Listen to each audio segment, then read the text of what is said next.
All right, so today is a little bit exciting because I am gonna test my baking skills and I am making something very fancy. We have a brunch date and I needed something to take with me, well, with us. So my husband suggested making a fruit tart. So that is what I'm gonna show you guys how to make today. It's my first time making it.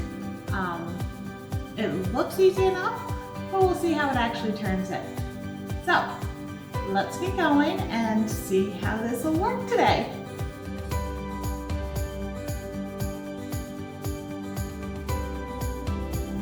Okay, to get started on our fruit tart, what we're gonna do is start with the base. So 1 1/4 cups of flour in our mixer, and then I'm going to put in 1/2 cup of cold butter. It's already all chopped up. I chopped it up and then threw it into the freezer for a few minutes. So we're gonna put this all in together. We're gonna put it on our mixer until it's all crumbly.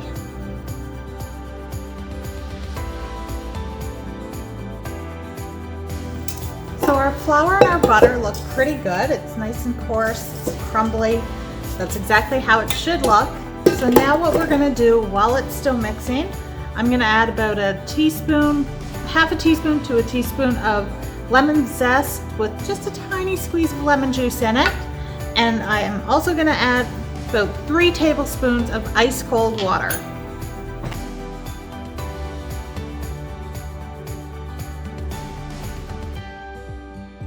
All right, so as you can see, it's combined. It's all pulled away from the sides of the bowl. So now we're just gonna roll it out, not really roll it out, but we're just gonna press it out on some wax paper.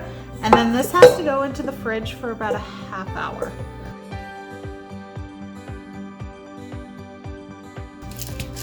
All right, we're just gonna cover it up with the wax paper and it's going into the fridge for a 1/2 hour. While it is in the fridge, we're gonna start the custard.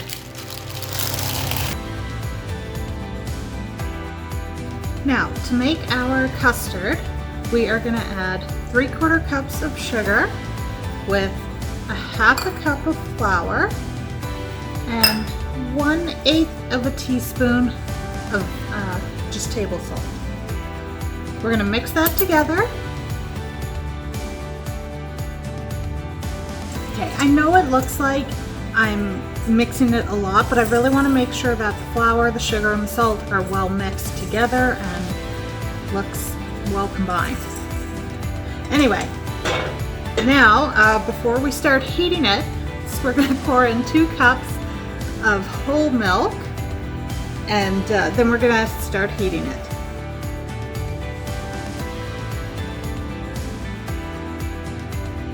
Okay, so now we're going to heat it up and bring it to a just a little boil, and we're going to stir it constantly so that it doesn't burn on the sides or the bottom, and we're going to keep stirring it until it gets thick.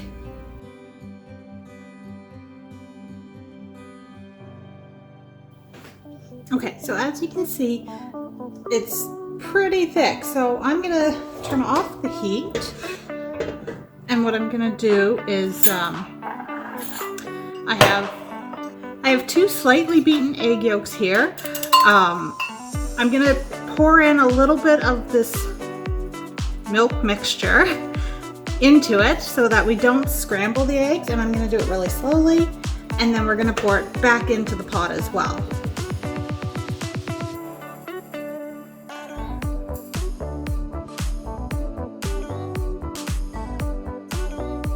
Okay, so now what we're gonna do, we're gonna pour this into the pot, we're gonna mix it up, and then we're gonna cook it again for just a few minutes.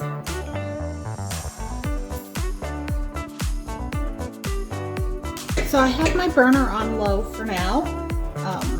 My burners get really hot, so I cook everything on low.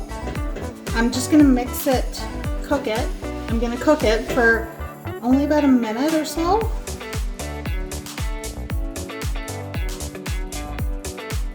Okay, that looks good. So we're going to turn the burner off, and I am going to add, I have 2 tablespoons of cold butter already cut up. We're going to add this. We're also going to add a tablespoon of vanilla. I'm adding a tablespoon. We're only supposed to add a teaspoon and a half. I don't find my vanilla as strong as the store-bought because I make my own. So I'm adding a tablespoon of it. Maybe just a little bit more. I want those vanilla bean seeds. You want to make sure all the butter gets melted. So because I'm making this to take over to a friend's house, I won't be able to do a taste test for you guys. So I'm going to test it right now to see how it's turning out. It is delicious. Ooh, I am so glad I added the extra vanilla into it. It just gives it a little bit more of a vanilla taste, but it has sort of a pudding taste, vanilla pudding taste. Okay, next we are gonna put it through the strainer into the bowl to make sure it is as smooth as we can make it. Looks pretty smooth to me. Ooh, maybe I did a really good job on this and I don't have any lumps.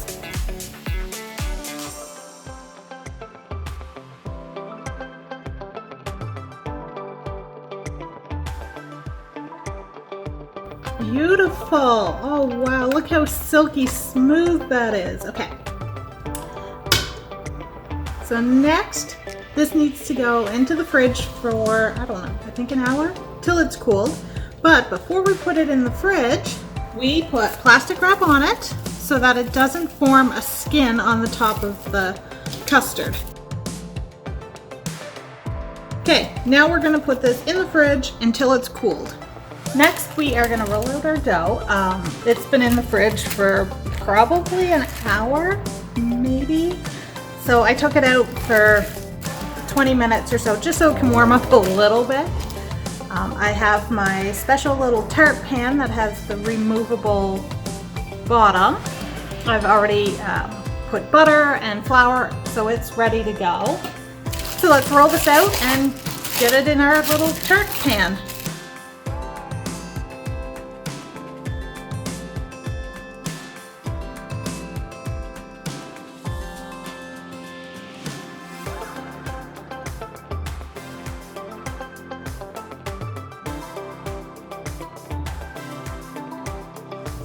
A little low on this side. I did not put it in very well. So I'm going to just take some from that side and add it to this side.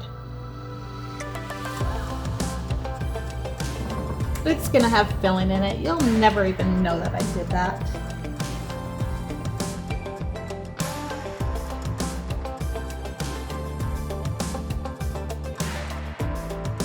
Alright, so now we're going to just take a little knife. I'm going to just cut around it, cut some of the excess off. Then this has to go into the freezer for probably 30 minutes, 30 or 40 minutes I think it was. And then while that is in the freezer, I will preheat our oven.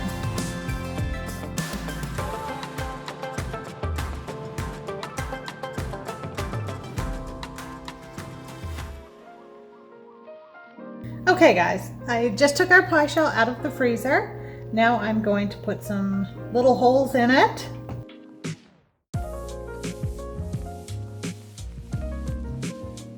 All right, that looks good. So next we're gonna put some tin foil on it. We're gonna put the tin foil inside of it.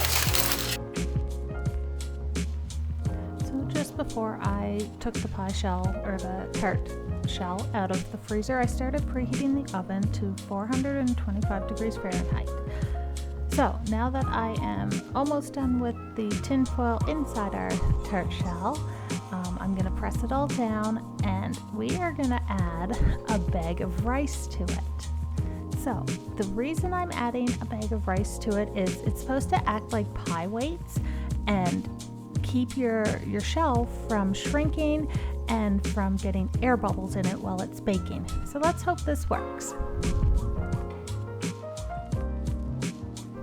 So the rice trick kind of worked. After about 12 to 15 minutes, I dumped out the rice, took the tin foil off, put the tart shell back in the oven for another 10 to 15 minutes just to make it all golden brown.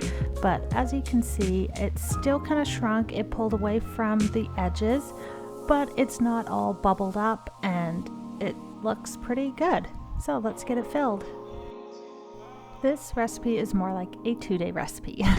So I started out making everything the night before our brunch, but found it just wasn't coming together the way I wanted it to. I had to let the custard sit for an hour or two, and then by the time I got the tart shell made, into the freezer, baked, taken out, cooled, I realized that this is actually something that should be made in a 2-day span. You make everything ahead of time and then you put it all together right before you need it. So this is actually day 2. I left my custard in the fridge overnight, and then I left the tart shell on my stove overnight so everything would be cool and ready to use. So we're just gonna put our custard into our tart shell, then we are gonna get our fruit ready and our glaze ready, and we're gonna put it all together, and I will be ready to go to brunch. Now that all my fruit is all chopped up, I am going to arrange it on top of our tart, and you can use any type of fruit you want, whatever your favorite is. I chose to go with strawberries, kiwis, raspberries, and blueberries, and you can arrange it any way you want on your tart, whatever makes you happy. I like mine balanced because that is my personality, so I'm gonna make mine look all very neat and tidy. Alright, so next up I need to get the glaze made.